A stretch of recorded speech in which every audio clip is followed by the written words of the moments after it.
Atos, no capítulo 16, quando Paulo, na segunda viagem, saindo de Filipos, depois de uma perseguição, chega a Tessalônica, fica 3 semanas, e muitos gregos se convertem, e alguns judeus. Então era uma igreja que era formada em sua maioria de pagãos, de homens que vieram e mulheres que vieram do paganismo, não muitos judeus. E Atos vai dizer para a gente que eles foram então também perseguidos ali. Eles sofreram severas perseguições, ao ponto de ter que fugir para uma cidade ao lado, que era Bereia. Logo depois dessa fuga, os crentes de Tessalônica foram até Bereia também para falar mal de Paulo. E Paulo continua a segunda viagem dele, até chegar em Corinto, quando ele se junta com Timóteo e escuta as notícias do que estava acontecendo em Tessalônica, com aquela igreja que havia sido plantada. E então Paulo escreve essa carta para esses irmãos. Isso que nós começamos a ver. E a gente vê que o conteúdo da carta, no domingo passado nós falamos da oração de Paulo. Toda a carta do primeiro século, ela tinha alguns elementos. Ela tinha primeiro o nome de quem estava enviando. Por isso que você vai ver o primeiro versículo de abertura dessa carta é Paulo, Silas e Timóteo, à igreja, aos santos em Tessalônica. Então a primeira coisa, o nome de quem enviava, depois para quem essa carta estava indo. Logo em seguida as cartas tinham uma saudação ou uma ação de graça, e depois ela começava a desenvolver o corpo da mensagem, saudações finais e o encerramento. Toda a carta do primeiro século continham basicamente esses elementos. Algumas poderiam tirar um ou outro elemento, mas basicamente esses elementos aconteciam e estavam ali. No domingo passado nós vimos que na oração de Paulo evidencia pelo menos 3 características daquela igreja, daquele ajuntamento. Ele fala que eles tinham uma fé que operava, uma fé operosa. Paulo fala que eles tinham um amor abnegado. E Paulo vai dizer que eles tinham uma esperança inconfundível, porque a esperança deles estava em Cristo Jesus. E a gente vai encontrar agora, a partir do versículo 1 do capítulo 2, até basicamente o final do capítulo 3, Paulo está introduzindo então o assunto da carta. O corpo da carta começa. E Paulo começa o corpo da carta trazendo à memória deles o processo de nascimento dessa igreja. Paulo começa a relembrá-los do tempo que esteve com eles, de como que foi a relação deles, como que se deu, como que aconteceu. E também Paulo vai fazer aqui para a gente uma defesa de quem ele é. Esses primeiros 12 versículos que nós vamos ler hoje e vamos trabalhar, ele tem um tom apologético, ou seja, de defesa da pessoa de Paulo. Então abra sua Bíblia em 1 Tessalonicenses capítulo 2, do versículo 1 ao 12 que nós vamos ler, e você vai perceber aqui que há uma tensão na escrita de Paulo. Lidar com cartas, ela é sempre difícil. Nós não podemos fazer doutrinas de carta, porque as cartas elas foram escritas para responder uma demanda. Elas foram escritas porque havia algo que estava surgindo na igreja, e a gente está ouvindo, lendo uma carta, a gente está ouvindo só um lado da história. Então a gente precisa pesquisar e procurar para tentar entender o que motivou essa escrita. Mas você vai ver que há uma demanda entre motivação e ação em todas essas linhas que nós vamos ler aqui. Você vai ver que o tom da defesa de Paulo, ele está ali falando sobre como achavam ou como diziam dele e como ele realmente agia. E o tema da nossa mensagem de hoje é esse: o que esperam de nós? E nós vamos trabalhar um pouquinho dentro desse contexto. Vamos ver o que o texto tem para a gente aí. Versículo 1 do capítulo 2 diz assim: porque vós, irmãos, sabeis pessoalmente que nossa estada entre vós não se tornou infrutífera, mas apesar de maltratados e ultrajados em Filipos, como é do vosso conhecimento, tivemos ousada confiança em nosso Deus, para vos anunciar o Evangelho de Deus em meio a muita luta. Pois a nossa exortação não procede de engano, nem de impureza, nem se baseia em dolo. Pelo contrário, visto que fomos aprovados por Deus, a ponto de nos confiar Ele o Evangelho, assim falamos, não para que agrademos a homens, e sim a Deus, que prova o nosso coração. A verdade é que nunca usamos de linguagem de bajulação, como sabeis, nem de intuitos gananciosos. Deus disso é testemunho. Também jamais andamos buscando glória de homens, nem de vós, nem de outros, embora pudéssemos, como enviado de Cristo, exigir-vos a nossa manutenção, todavia nos tornamos carinhosos entre vós, qual a ama que acaricia os próprios filhos. Assim, querendo-vos muito, estávamos prontos a oferecer-vos não somente o Evangelho de Deus, mas igualmente a própria vida. Por isso que vos tornaste muito amado de nós, porque vós recordais, irmãos, do nosso labor e fadiga, e de como noite e dia labutamos para não vivermos à custa de nenhum de vós. Vos proclamamos o Evangelho de Deus. Vós e Deus sois testemunhas do modo porque piedosa, justa e irrepreensivelmente procedemos em relação a vós outros que credes. E sabeis ainda de que maneira, como pai a seus filhos, a cada um de vós exortamos, consolamos e admoestamos, para viverdes por modo digno de Deus, que vos chama para o seu reino e glória. Vamos orar mais uma vez, fecha os teus olhos. Senhor, a Tua palavra nos guia, a Tua palavra nos dirige, a Tua palavra nos consola, nos conforta, ela nos exorta, e ela foi lida, Senhor. E nós pedimos ao Senhor que o Teu Espírito tenha liberdade de produzir em nós tudo que o Senhor deseja, tudo que o Senhor quer produzir nessa noite. Toma a frente e nos conduz, Senhor, em Cristo Jesus. Amém. Acabei aqui, já caiu a água. Eu estava, essa tensão, né, nós vivemos hoje numa era da vida vista através do filtro, né? Não sei se você já viu nos celulares da vida, nos aplicativos da vida, você vai postar uma foto, você tem filtro, você pode escolher o filtro, e às vezes o filtro muda a textura de pele, muda cabelo, arruma daqui, arruma de lá. Eu não sei se vocês viram uma reportagem esses dias falando sobre o uso do Photoshop, aí mostraram lá umas modelos que fizeram tanta mexida na foto que a modelo tinha 7 dedos, né? Ela com a mão do lado aqui, ela tinha 7 dedos, ela tinha 3 braços, 2 braços, aí tinha mais um pedaço de mão aparecendo, porque as pessoas estão muito preocupadas hoje em dia com a aparência. A aparência hoje às vezes vale mais do que qualquer coisa. A gente sempre teve essa dinâmica na vida, essa é uma dinâmica que não é nova, mas o tempo moderno deu visibilidade ou potencializou isso. Eu não sei se você já se percebeu disso, mas isso é uma coisa que nós precisamos nos aperceber. O mundo virtual virou uma extensão da nossa vida rotineira. Você pode descobrir muito sobre uma pessoa olhando o Facebook, por exemplo, olhando as contas de rede social dessa pessoa. Você pode descobrir sobre gostos, você pode descobrir sobre crenças, você pode descobrir sobre ela mesma, como que ela se relaciona com ela mesma, como ela se vê. As redes sociais deram vazão a essa vida ou essa manutenção da aparência que a gente sempre desejou ter. A gente sempre desejou, de alguma maneira, demonstrar e mostrar algo que não seja necessariamente aquilo que nós vivemos, estamos vivendo, ou que realmente até somos. Porque às vezes a gente precisa se adequar a algumas situações e algumas circunstâncias em algum determinado momento. Então a vida hoje é uma vida vivida com filtros. Eu vi uma outra reportagem sobre fotografia, a foto era o backstage, ou por trás da fotografia, era uma foto linda de um castelo numa lâmina d'água, era a coisa mais linda do mundo a foto, muito bonita.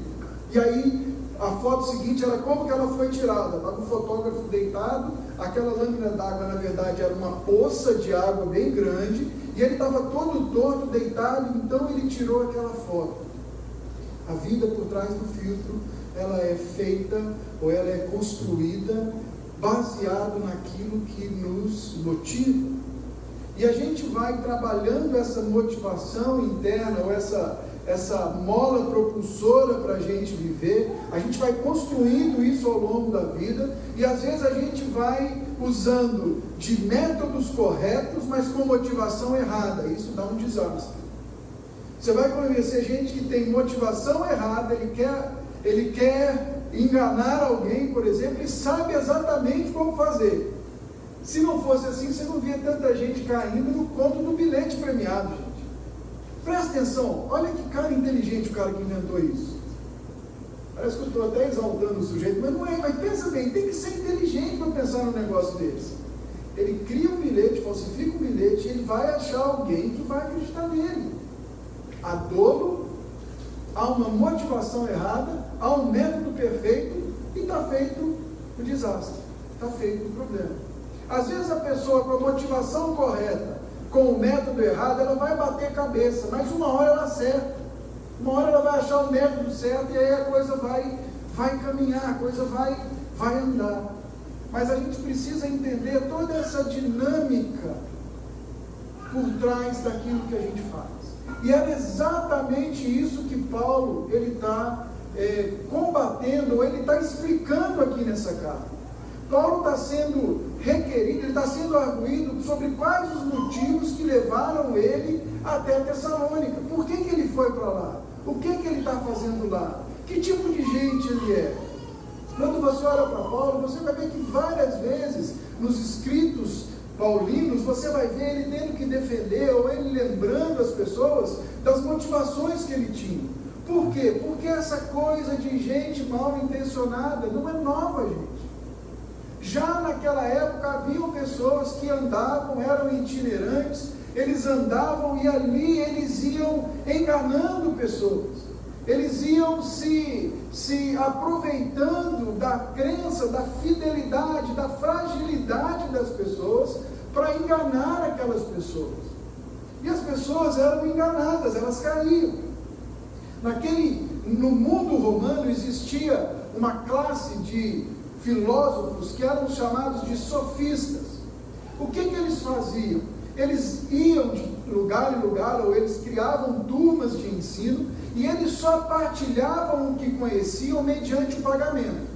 Então, se você não paga, eu não te falo, eu não te ensino. E o que era baseado o ensino deles? Eles basicamente preparavam as pessoas para ganhar discussões, para ganhar argumentos. Eles preparavam pessoas para convencer os outros pela arte da oratória.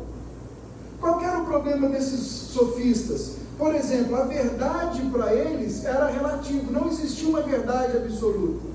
A verdade poderia ser aquilo que melhor se encaixasse ao contexto, que melhor fosse aplicada àquele momento e que mais lucro, se é que eu posso usar essa palavra, traria para a pessoa que estava conduzindo a discussão. Então eles eram treinados em discutir o assunto e discutir o ponto, o que eles chamavam de antilógica, porque qualquer um dos pontos de vista poderiam estar corretos. Então os sofistas andavam por aquela região ali de Tessalônica, e eles argumentavam, e eles traziam as suas filosofias, e eles faziam as pessoas pagarem para que eles estivessem ali. O ponto dos sofistas era o humanismo. O Protágoras, que era o exponencial deles, dizia que o homem é a medida de todas as coisas. Em outras palavras, tudo que satisfaz o homem é válido e deve ser cultivado. Tudo que dá prazer, tudo que satisfaz o homem, tudo que mata a vontade imediata, precisa ser cultivado, precisa ser intensificado, precisa ser colocado em evidência, ou seja, valia de tudo para que eles ganhassem discussões, para que eles ganhassem o ponto deles. E Paulo está começando a dizer que ele não é como esses homens, por exemplo. Se você olhar o versículo 1, ele vai dizer que ele não precisa de uma carta de recomendação. Quando chegava alguém no mundo antigo, ele tinha que trazer uma carta de recomendação. Josivaldo, da Igreja Batista de Foz do Iguaçu, vai encontrar os santos irmãos da Igreja Batista, ou os santos irmãos da igreja em Capanema. Então ele levava uma carta para Capanema, e aí ele chegava em Capanema com a carta, e as pessoas sabiam que o Josivaldo era do povo de Cristo aqui em Foz do Iguaçu, então havia uma referência, e as pessoas acusavam muito Paulo de não ter essas referências. Em 1 Coríntios ele vai dizer para os crentes de Coríntios: vocês são minha referência, vocês são a minha carta viva, ninguém precisa me recomendar a vocês. Vocês esqueceram que eu plantei essa igreja, que eu preguei o Evangelho a vocês, que esse Evangelho foi frutífero no seu meio? E ele está fazendo a mesma coisa aqui. Ele começa a mostrar para esses meninos de Tessalônica, para essa igreja de Tessalônica, que ele era alguém que eles sabiam, o ponto de contato ali era alguém visível, eles conheciam, eles já tinham estado com ele. E desde que ele tinha ido embora, nada havia mudado. Ele continua o mesmo Paulo. Mas quais são os motivos que o apóstolo começa a defender que ele não tinha? Quais as motivações erradas que Paulo vai dizer para a gente que ele não tinha, e que um pregador da palavra, um líder da igreja, um obreiro da igreja não pode ter, e que também, por consequência, um crente não deve ter? Quais são esses motivos? Vamos lá, o primeiro deles, no versículo 3, ele vai falar de 3 razões, ou 3 motivos que ele está sendo acusado. Vai dizer aqui que ele foi acusado, ele fala assim, o nosso evangelho, cadê, gente? Pois a nossa exortação não procede, primeiro, de engano. Paulo não está enganando ninguém, não é ilusão, não há uma vontade, ele não está querendo que as pessoas vão crer uma mentira. Ele está dizendo, a nossa palavra, a nossa pregação não procede de, essa partícula não procede de, diz respeito não à forma como Paulo fala, mas à fonte de qual Paulo fala. A procedência da nossa mensagem não é uma mensagem enganosa. Lembra que eu falei no domingo passado, ele fala que é o Evangelho de Jesus, é quem Jesus era o Espírito Santo que tinha aplicado isso na vida deles, e Paulo começa a dizer, eu não preciso enganar, eu não estou vivendo aqui sobre engano, não é uma teoria, não é uma série de pensamentos, mas é algo genuíno, é algo provado, é algo experimentado, é algo vivido por eles e por Paulo. A nossa mensagem não é falsa, não é enganosa, ela não é deturpada, ela é uma mensagem que provém de uma fonte pura. Pedro tem que fazer essa defesa também. Em 2 Pedro, eu vou ler para você aqui, você não precisa abrir, em 2 Pedro 1,16, ele vai escrever assim, por que não vos demos a conhecer poder e a vida do nosso Senhor Jesus Cristo, seguindo fábulas engenhosamente inventadas, mas nós mesmos fomos testemunhas oculares da sua majestade. Não foi fábula, ninguém inventou nada. Irmãos, engano é a ferramenta principal do falso mestre.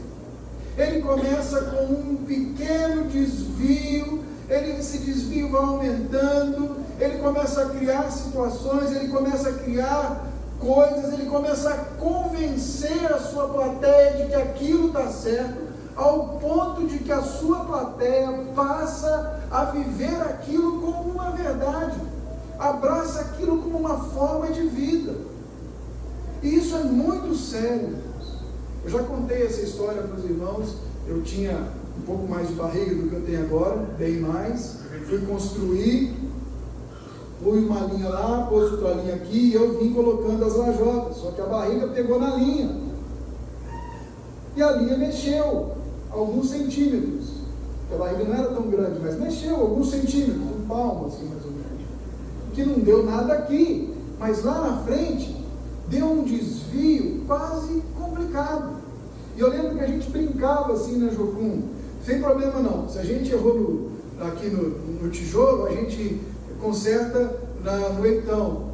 Errou no eitão, né? Você vai mostrar lá no telhado, vai mostrar que está errado. a gente conserta depois do acabamento, a gente conserta no reboco. Não deu no reboco? Conserta no piso. Mas não consertava, a gente via que a coisa estava torta. E aí a única coisa que a gente tinha que fazer era acostumar. Eu já chegava e dizia assim, olha, o arquiteto que fez aqui é arte moderna. Tudo isso aqui foi pensado. Ele pensou exatamente para provocar essa reação que você tem ao entrar e falar, nossa, está torto, né? Exatamente, é isso. Foi pensado, foi de caso pensado que a gente fez isso. Mas o engano, ele faz isso conosco. Esses dias eu estava assistindo um documentário que falava sobre um homem no final da década de 70, ele era um pastor batista do cinturão da Bíblia nos Estados Unidos, se eu não estou enganado, e ele começa a pregar algumas coisas lá que saem um pouco fora da doutrina. Ele então é convidado a se explicar, não entra em um acordo e acaba saindo da denominação, e ele começa então a abrir a própria denominação. Ele começa a abrir a própria forma a própria igreja, a igreja dele. E aí ele começa então a pregar aquilo que ele achava que estava correto, e as pessoas começam a vir. E o engano, ele é tão interessante que esse cara era tão bom da oratória que ele entendeu o espírito do tempo. O que é esse espírito do tempo? Não é algo místico, não. Cada década, de tempos em tempos, nós temos tendências que formam pensamentos, que formam comportamento. Por exemplo, o que você tinha na década de 70, final da década de 70? Um movimento hippie. Era forte, era crescente, era grande, era paz e amor, eram pessoas que viviam, faça amor, não faça guerra, eram pessoas que viviam de boa, o egoísmo estava por ali, e esse cara aproveitou tudo isso e começa a sua mensagem, começa a convidar as pessoas para viver em comunidade, e essas pessoas começam a vir. Em um determinado momento da caminhada com ele começa a convencer as pessoas que ele era o único mensageiro de Deus autorizado na terra. E aí ele começa a caminhar com esse povo de uma maneira abusiva, e essas pessoas acreditam nele, porque ele vai lidando com o engano. E esse homem protagoniza o maior suicídio em massa que a gente tem notícia numa seita. O nome dele era Jim Jones. Não sei se vocês já ouviram falar disso. Ele sai dos Estados Unidos, ele vem para a América Central, e ali muita gente morre. Eu vi depoimentos naquele documentário de pessoas que não morreram porque saíram para fazer alguma coisa, e foi a hora que ele deu o veneno para que as pessoas bebessem, e o fez no momento de um ritual, no momento de culto, e ele dizia que as pessoas estavam passando mal, mas era porque Jesus estava purificando a alma delas. Morreram, todas elas, por causa do engano. O engano é a maior fonte dos falsos mestres. Ele pega um ensino genuíno e ele vai deturpando. E, irmãos, isso é muito atual, isso continua a acontecer. Nós estamos aí vendo gente que diz que Jesus vai voltar, que já marcou data, que vendeu coisa. Lá em Maringá, quando eu cheguei, lá em Maringá tinha um rapaz, um senhor, que tinha vendido coisa, que tinha dito um monte de coisa, que marcou a data para Jesus voltar. Jesus não voltou, ele sumiu da cidade. Miranda Leal, não sei se vocês lembram dele, a Flávia deve lembrar, é lá de Maringá. Você ia lá, volta não, né? Não, eu estou brincando. Uma vez só, né? Jesus ia voltar, tem que ir para lá, porque vai que, né, se não está lá, não ia. Então, a gente está cheio desses aí. A gente está cheio de outros enganos que vão permeando a nossa vida, com coisas muito mais sutis, e que às vezes a gente não vai percebendo. Hoje de manhã a gente falou sobre a sã doutrina na escola bíblica dominical. A gente vai deixando coisas entrarem, e essas coisas são nocivas, e em algum momento elas vão cobrar o preço dela. Paulo está dizendo, a fonte da minha pregação não é uma mensagem do homem, não é uma mensagem que eu inventei. A fonte da pregação foi algo que me foi confiado. O versículo 4 vai dizer, o próprio Deus me confiou o Evangelho. A fonte da minha pregação é o Evangelho, que aquele sobre quem as Escrituras dizem era Cristo Jesus que morreu, que que ressuscitou, e assim como ele morreu e ressuscitou, ele vai nos ressuscitar também, e nós vamos viver com ele por toda a eternidade. Essa é a fonte do meu ensino. Eu não estou enganando, eu não estou convencendo ninguém. Paulo vai dizer também que ele não procede de impureza. Por quê? Porque junto do engano vinham as práticas impuras. Porque se tudo valia para o prazer do homem, havia cultos que giravam totalmente em torno do prazer e de relações sexuais com as profetisas. O culto a Afrodite, por exemplo. As pessoas iam e essa era a forma de cultuar. Tanto que nós vamos ver que daqui a pouco Paulo vai falar aqui, no decorrer da nossa série, nós vamos ver que Paulo vai falar sobre isso. Ele vai falar sobre a imoralidade exatamente nessa área, porque havia um problema muito grande nessa área de impureza.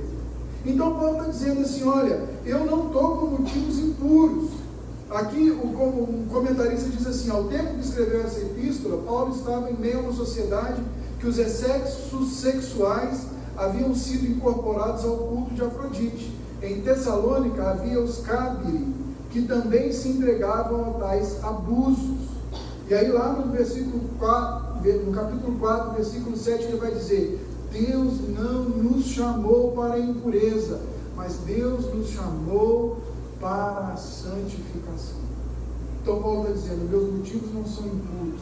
Eu não estou aqui falando isso aí para mim pegar os fiéis e me deleitar com eles. Irmãos, eu quero abrir um parênteses para os irmãos. Não mudou. A palavra não mudou. Deus nos convida a viver uma vida de pureza, uma vida de santidade, uma vida onde a gente tenha dignidade em estar diante do Senhor e em viver diante do Senhor. Não se engane, não se engane. Deus tem o tempo certo para todas as coisas. A gente precisa aprender sobre isso. Nós não falamos mais sobre isso hoje em dia. Nós ficamos quietos, mas continua sendo pecado viver em imoralidade sexual. Nós vivemos uma luta muito grande hoje na área de imoralidade, que se chama pornografia, porque ela está à disposição de cada pessoa ao toque de um celular. Nós temos visto 80%, 90% dos jovens evangélicos tendo vida sexual ativa e não levando em conta de que isso não agrada ao Senhor. Nós temos visto casamentos acabarem dentro da nossa igreja, porque homens e mulheres, em mesmo grau e mesma intensidade, se envolvem em casos extraconjugais. E ainda fazem campanha para dar certo. A pessoa vem fazer uma campanha para casar, mas o outro cara está fazendo campanha para casar é casado. Que estranho, né? Nós torcemos na novela para que o cara separe da mulher, a mulher separe do cara, para que eles fiquem juntos, porque foram namorados na infância, na adolescência. Uma mentalidade de impureza que tem entrado no nosso meio. Paulo está dizendo aqui, eu não tenho isso. 85% dos líderes evangélicos e cristãos, segundo o Barna Institute, têm ou tiveram problemas com pornografia nos últimos 6 meses. Sabe o que é isso, irmãos? É que as pessoas gastam mais tempo vendo coisas que não constroem e edificam no seu celular do que estudando a palavra de Deus. E eu não estou dizendo do afegão médio, estou dizendo de pastores que vão pregar no próximo domingo, de gente que vai ministrar no domingo que vem. Estou falando de mim, da minha classe. Palavras como essa, quando a gente vai pregar, elas passam a gente no escaninho. Porque eu não posso estar aqui falando para vocês e me excluir disso aqui. Não posso. Paulo está dizendo, minha fonte não é impureza. Terceira coisa, Paulo vai dizer que ele também não é dolo. Ele não queria fazer algo de caso pensado. Ele não desejava fazer de caso pensado aquilo. Ele não arquitetou, ele não armou, ele não criou um cenário para que a coisa fosse, então, acontecesse, que a coisa viesse. Ele não armou, ele não pensou, ele não planejou, ele não premeditou. Não há nele dolo. Os propagandistas da Alemanha de Hitler, eles diziam, e eles descobriram que se uma mentira era repetida com a suficiente frequência e energia, no final chegava a ser aceita como verdade. Uma mentira que muitas vezes é repetida com ênfase, com energia, no final ela acaba sendo recebida como verdade. E isso é dolo. Está aí as fake news que não nos deixam mentir. Alguém de caso pensado começa um certo boato, aquilo vai tomando forma, e daqui a pouco nós estamos acreditando naquilo como uma verdade, mas aquilo não passa de uma má intenção de alguém. Ele diz que não há dolo. Outra coisa que Paulo vai dizer, e ele vai se defender, está lá no versículo 4 ao versículo 6. Ele vai dizer: visto que fomos aprovados por Deus, a gente já volta aí, a ponto de nos confiar em o Evangelho, falamos não para que agrademos a homens, falamos não para que agrademos a homens, e sim a Deus que prova o nosso coração. A verdade é que nunca usamos de linguagem de bajulação e nem de intuitos gananciosos. Outra série de motivações que Paulo está dizendo que ele não teve, que ele não tem. Ele diz assim: a minha intenção não é agradar aos homens. Eu não estou aqui para falar o que agrada a vocês. Eu não estou aqui para dizer o que vocês precisam ouvir. Eu não estou aqui para dizer o que vocês querem ouvir. Eu não estou aqui para falar de forma que vocês se sintam confortáveis. Eu não estou aqui para profetizar segundo o que você gostaria que eu profetizasse. E isso é tão antigo que a gente vai ver no Antigo Testamento que tinha lá os profetas do rei que falavam aquilo que o rei queria ouvir. Eles não profetizavam segundo o Senhor, eles falavam aquilo que trazia agrado ao coração do rei.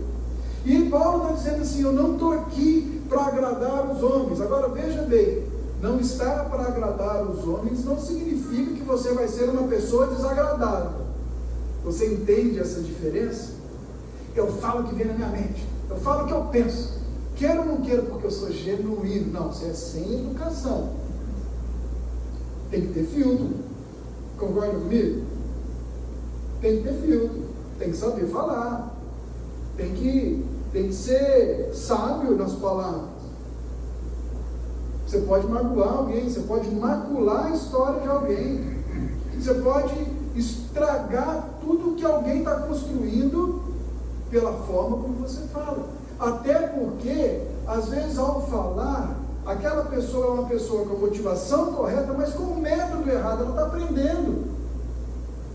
E você pode vir e destruir e colocar tudo abaixo.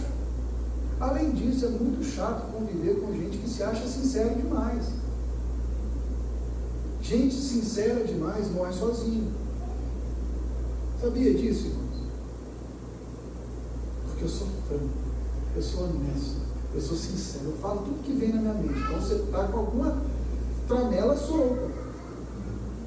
Você precisa passar pelo crivo de Filipenses: tudo que é bom, perfeito, agradável, se há algum louvor, se há alguma virtude, então seja isso que ocupar o vosso pensar, seja isso que saia da sua boca.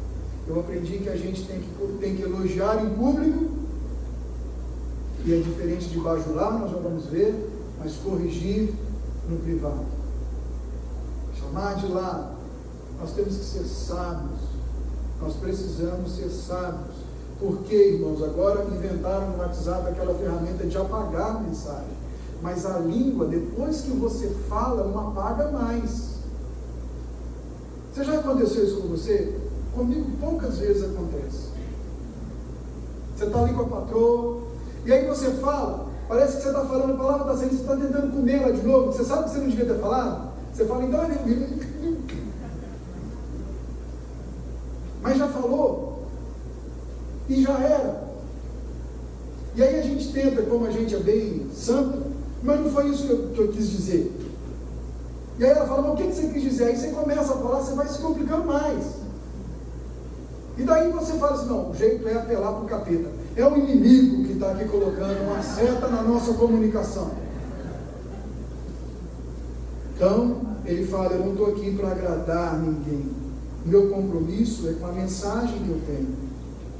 Às vezes, irmãos, numa comunidade de fé, como a igreja, às vezes a gente deixa de falar e de fazer e de viver algumas verdades ou pregar algumas coisas que precisam ser pregadas, porque a gente tem medo do que as pessoas vão pensar. Esse é o ponto, é o calcanhar de Aquiles de quase todo pregador. O que isso vai causar em quem está ouvindo? Mas Paulo está dizendo, meu compromisso é com o Evangelho. Se o Evangelho diz que isso é assim, então é assim que eu vou falar. Eu não vou negociar isso. Cuidado com quem tenta estar do teu lado e sempre tem uma palavra boa para te agradar. Irmãos, todos nós, todo líder, põe isso na sua cabeça. Você é chefe, você é líder, você exerce uma função de responsabilidade. Você precisa ter alguém que te diga não. Quem te diz não? Se você não tem ninguém que te diz não, tem alguma coisa errada. Se você não consegue ouvir um não, tem alguma coisa errada. Primeiro com você e depois com quem está ao teu redor. Porque será que você é tão ninja assim que você não faz nada errado? Será que nada sai, nada poderia ser diferente? Nós precisamos ter pessoas ao nosso lado que nos diga não, que te faça pensar duas vezes, que te faça refletir na sua motivação. Então pense nisso, seja também isso para alguém. Você não tem obrigação de dizer sim para tudo também, não. Você precisa julgar, ser agradável como fala e saber. Nós precisamos concordar em discordar. Acho que eu já falei isso aqui uma vez. Paulo vai dizer também que ele não era um lisonjeador. Ele não usava de palavras de bajulação. Lisonja é atitude, quão grande e agradáveis são as pessoas quando isso não é verdade e ela nem pensa realmente desse modo. Lisonja é aquela atitude que fala que as pessoas são grandes, são agradáveis e aquela pessoa que está falando nem sequer pensa dessa maneira. É aquela coisa de você curtir foto de amigo feio no Facebook e falar, tá lindo, amigo! Eu sei que vocês não fazem isso. Se alguém colocar tá lindo na minha foto, agora eu já estou sabendo. Tá? Mas lisonja é isso, é bajulação. Tem um provérbio em inglês que diz assim, quando os lisonjeiros se encontram, o diabo sai para jantar. Provérbios vai dizer, a boca lisonjeira é a causa da ruína. A Bíblia diz para a gente que o lisonjeador ou lisonjeiro é um inimigo, ele não é um amigo. Ele vem e o intuito dele é te levar para te abater. Cuidado, cuidado. Paulo está dizendo que ele não é assim. A Didaquê, também, Paulo vai dizer também que ele não era ganancioso. A ganância era também uma das coisas que acusavam o Paulo. A Didaquê foi um documento escrito nos anos 100 da era cristã, e ele dava instruções sobre como receber as pessoas em nome de Deus. E olha o que está escrito na Didaquê.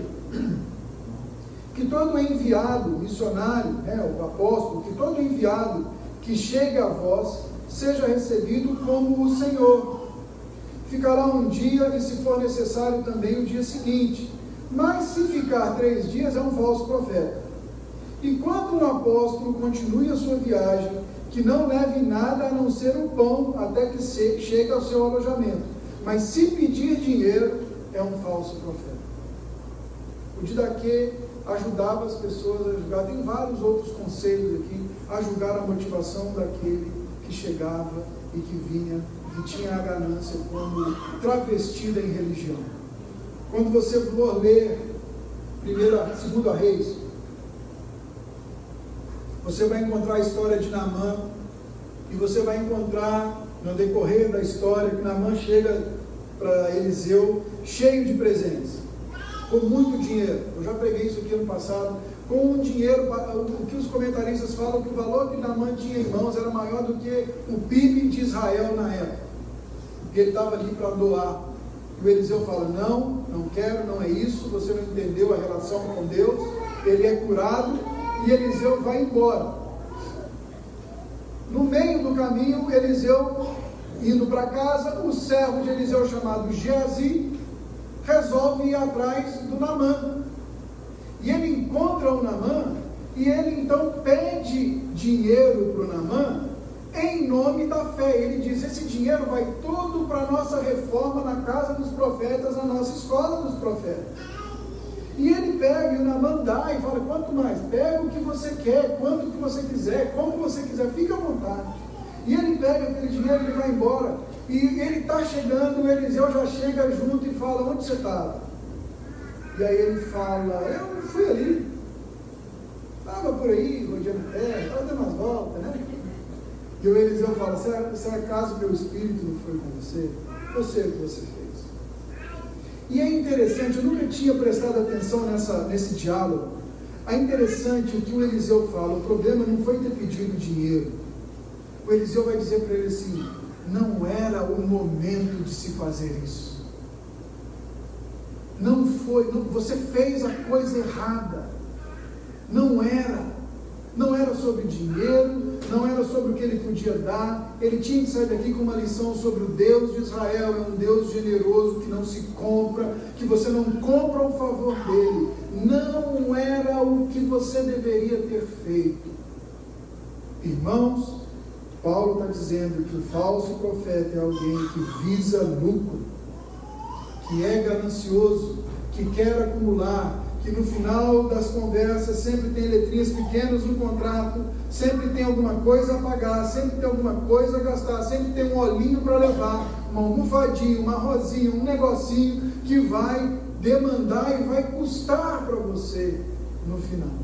Mas ele vai fazer isso de uma forma que apele para a sua ganância, para a sua cobiça, para a sua vontade também de ser bem-sucedido, para a motivação que há em mim e há em você. Paulo está dizendo que ele não é assim. E por fim ele vai dizer no versículo 6 que ele não buscava reconhecimento humano, ele não buscava, também jamais andamos buscando glória de homens. Glória de homens, ele não está procurando isso. Ele reconhece que ele não quer ser louvado, que ele não quer ter fama, que ele não quer ser colocado num pedestal diante dos homens. Ele não quer ser um daqueles filósofos famosos que as pessoas pagariam horrores para ir ouvi-lo falar. Ele está dizendo: eu não quero ser louvado, essa não é a minha intenção. Não foi isso que eu fui chamado, não foi para isso que Deus me alcançou. E se você olhar sobre as acusações que ele está se defendendo, ela começa no campo da ganância, ela começa no campo do dinheiro e vai para o campo do poder. Ela começa da acusação sobre o desejo, a impureza na questão sexual, e a gente vai ver a tríade sexo, dinheiro e poder sendo relatada aqui. Paulo está dizendo: nenhum desses três que exercem poder sobre a alma do homem é a minha motivação.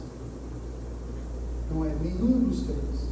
Paulo está dizendo: eu não quero ser louvado, eu não quero ser adorado, eu não quero ser colocado num lugar que não é meu. Essa doxa, que é a palavra em grego, vem de doxologia. A gente vai ver várias doxologias na Bíblia que estão exaltando a pessoa de Deus, e Paulo está dizendo: eu não quero ser assim, eu não quero ser dessa maneira.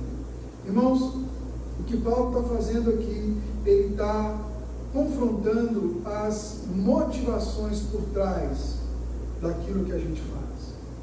Ele está falando sobre o que não o governa e o que não tem poder sobre ele, o que não caminha e não exerce fascínio sobre ele.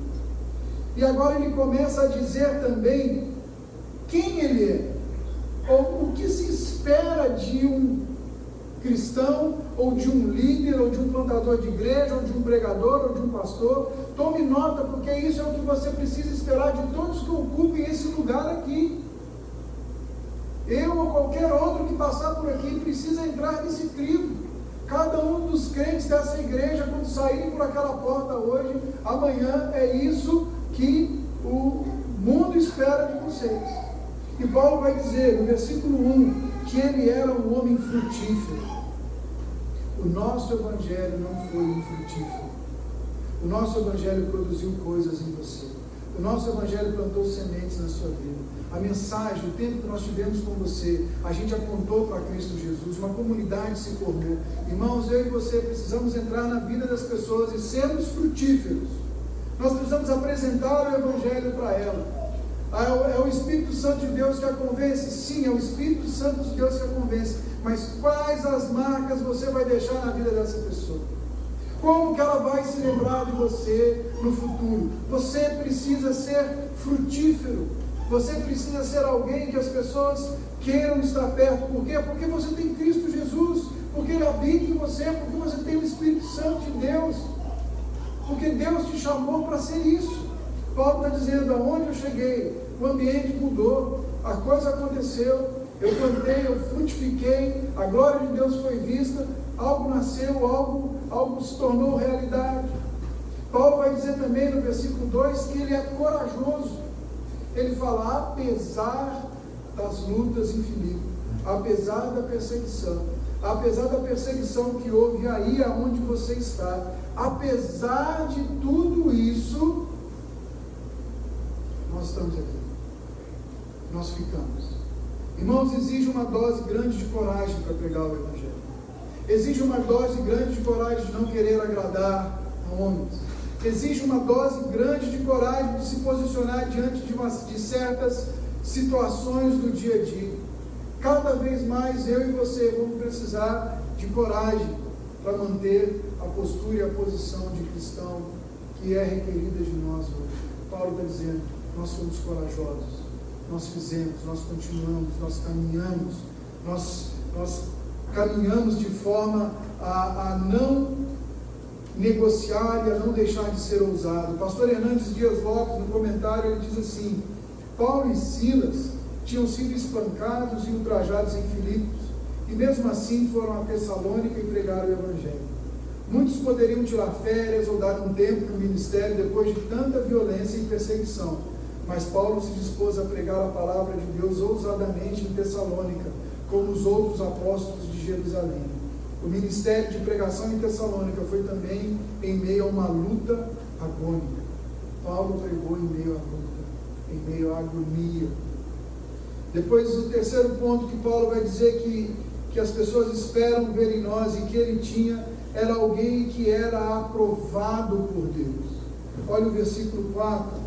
Pelo contrário, visto que fomos aprovados por Deus, a ponto dele nos confiar o Evangelho, nós fomos aprovados por Deus. Essa palavra que Paulo usa para dizer que ele foi aprovado, era uma palavra que é usada em outros escritos no sentido de examinar ou de testar. Ele está dizendo que ele foi testado, ele foi provado, ele foi investigado ao fundo do coração dele, as motivações deles foram expostas. É interessante como isso é um processo profundo e dinâmico de Deus na nossa vida, que o próprio Paulo, em Filipenses, no capítulo 3, ele vai dizer, em nada considero a minha vida preciosa, a não ser que sem Atos, mas em Filipenses ele vai dizer que tudo que eu conquistei, tudo que eu adquiri, tudo que eu fui, eu considerei perda pela sublimidade de conhecer a Cristo Jesus. Paulo tinha esse entendimento desse processo de ser aprovado por Deus. E esse processo de ser aprovado por Deus é um processo que eu e você passamos. Veja bem, não estou dizendo que nós vamos ser tentados por Deus, mas nós vamos ser testados em Deus. Nós vamos ser colocados à prova para saber o que realmente está dentro do nosso coração, para que a gente seja realmente exposto às nossas intenções mais profundas. Jeremias 17 vai dizer, enganoso é o coração do homem, mais do que todas as coisas. Quem vai conhecer? A palavra diz que é Deus que esquadrinha o nosso coração.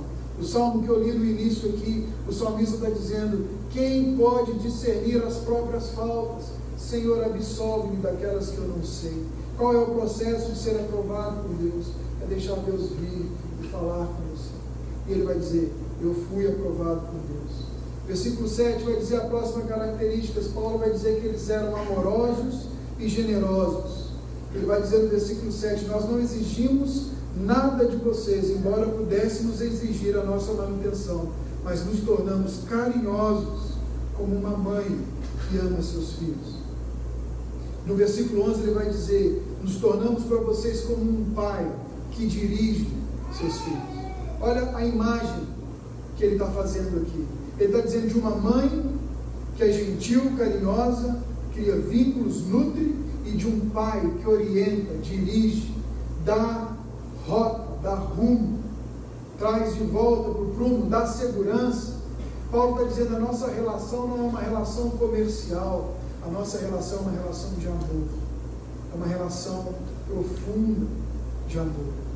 E aí ele vai terminar dizendo, também no versículo 10, que ele tinha uma conduta moral condizente com a pregação que ele fala. Ele diz assim, vós sois testemunhas do modo que piedosa, justa e irrepreensivelmente procedemos em relação a vós outros. Os 3 adjetivos são colocados juntos visando uma ênfase.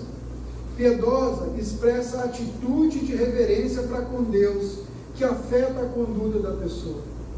Justa é usada para a conduta de acordo com a justiça, um padrão universalmente reconhecido, mas que para Paulo era baseado na revelação de Deus, como os homens deveriam viver.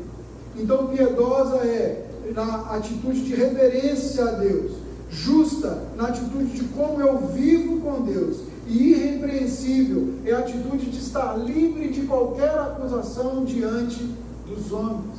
Paulo vai dizer, eu tenho uma conduta moral igual àquilo que eu prego. Eu me esforço a viver o que eu prego. A minha mensagem não é uma e a minha vida é outra. As minhas crenças não são umas e a minha vida é outra. Aquilo que eu prego, eu vivo. Eu sou moralmente reto, correto. Eu me esforço para viver dessa maneira. A motivação de tudo que Paulo fazia visava apontar para o Evangelho de Jesus, e ele entendia que isso não era dissociado da vida dele. Nos anos 70, a revista Time pagava $1 milhão para qualquer escândalo de Billy Graham. Qualquer foto comprometedora, qualquer coisa que soubesse, que pudesse virar matéria e ir para o ar, que pudesse comprometer aquele homem no seu caráter. $1 milhão nos anos 70, já é muito dinheiro agora, calcula naquela época. Sabe quantas matérias foram vinculadas? Nenhuma. Um homem que viveu justa, irrepreensível e piedosa diante do Senhor. Nós precisamos, como igreja, ser assim por onde a gente passa.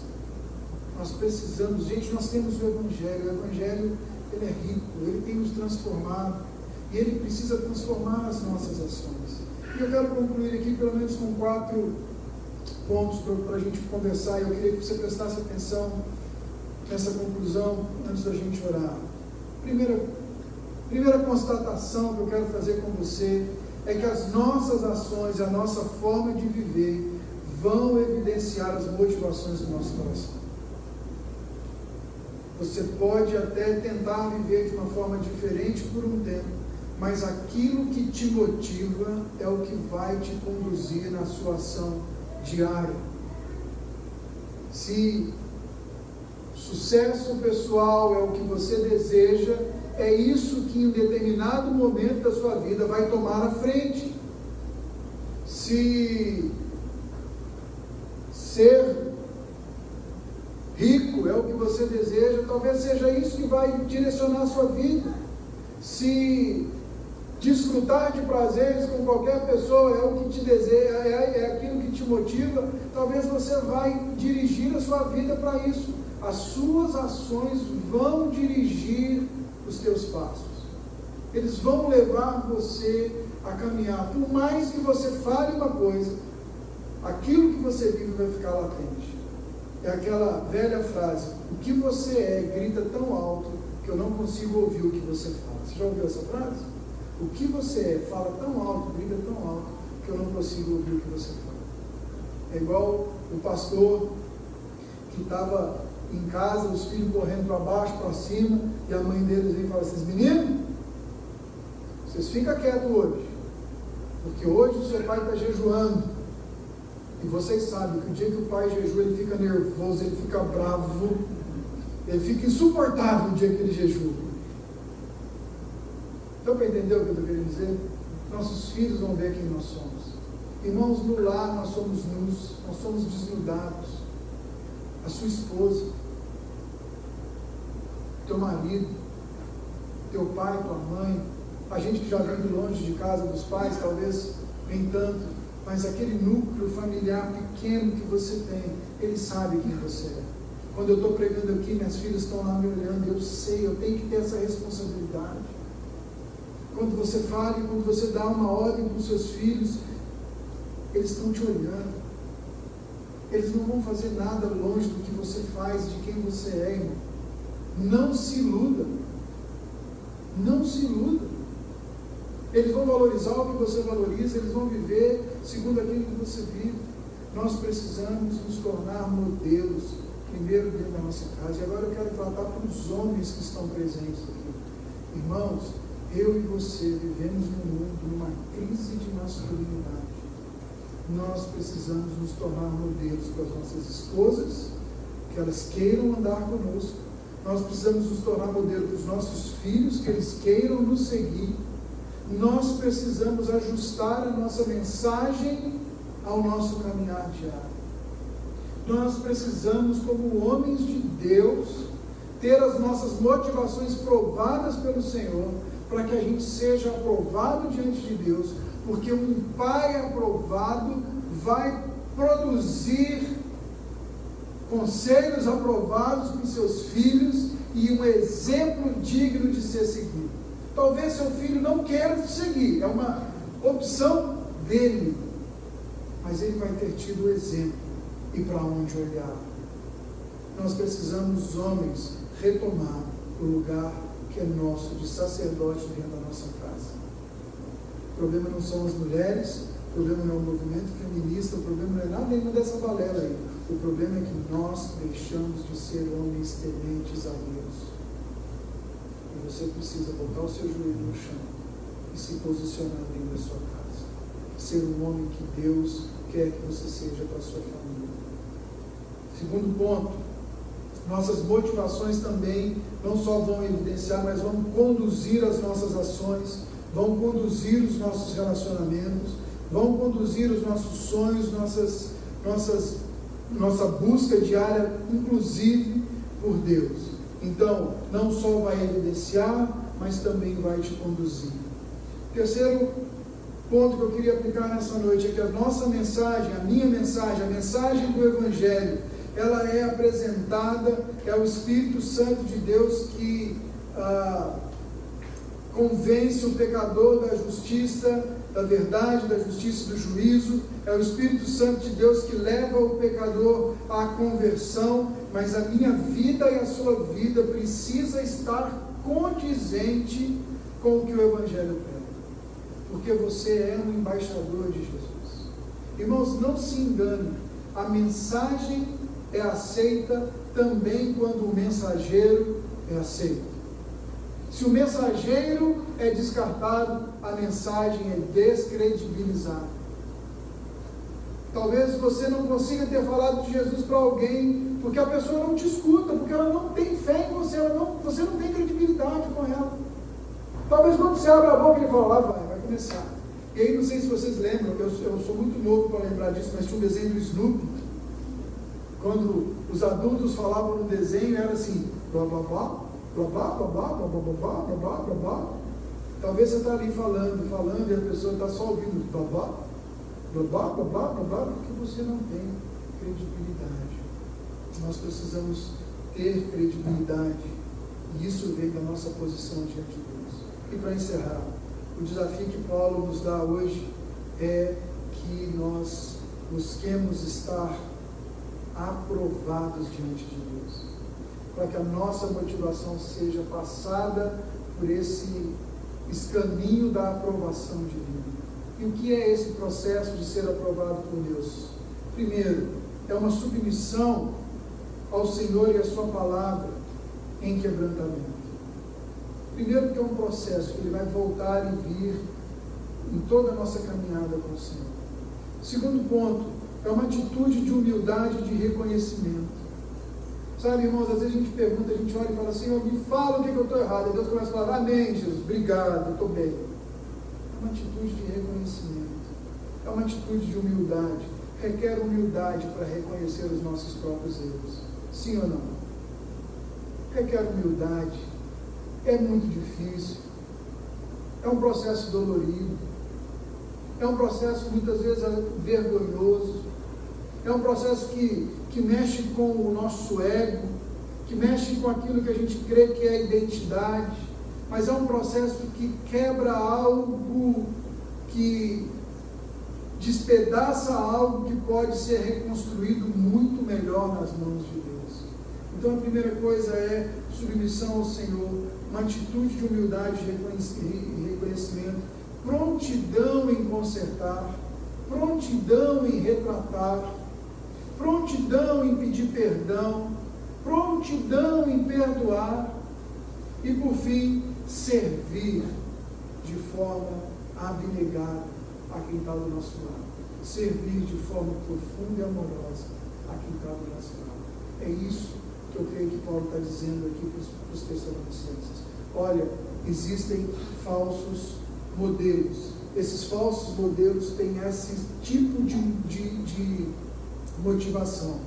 Mas nós, os que andamos na luz, nós, os que conhecemos Jesus, não temos essa motivação. Nós somos frutíferos, nós somos corajosos, nós somos aprovados por Deus, nós somos homens que fazem as coisas com a motivação correta, da forma correta, e em todo o tempo deixamos Deus operar e trabalhar em nós. Minha oração é que você submeta a sua vida ao Senhor e que seja aprovado pelo Senhor. No final do versículo 12 vai dizer que Paulo diz assim: exortamos e consolamos e admoestamos para viveres por modo digno de Deus, que vos chama para o seu reino e glória. Eu terminei semana passada, eu disse da operosidade da fé, que se revela em fazer as coisas que nós fazemos cotidianamente para a glória de Deus. É a mesma coisa que eu vou terminar hoje dizendo. O Senhor te chamou para viver de modo digno, para que amanhã de manhã você saia da sua casa, mas antes você se ajoelhe e pergunte ao Senhor: Senhor, escaneia meu coração. Quais as motivações que eu preciso colocar em prática? E que você viva onde você estiver, que eu viva onde eu estiver, de modo justo, piedoso, abnegado, de modo digno do Evangelho de Jesus. Vamos lá.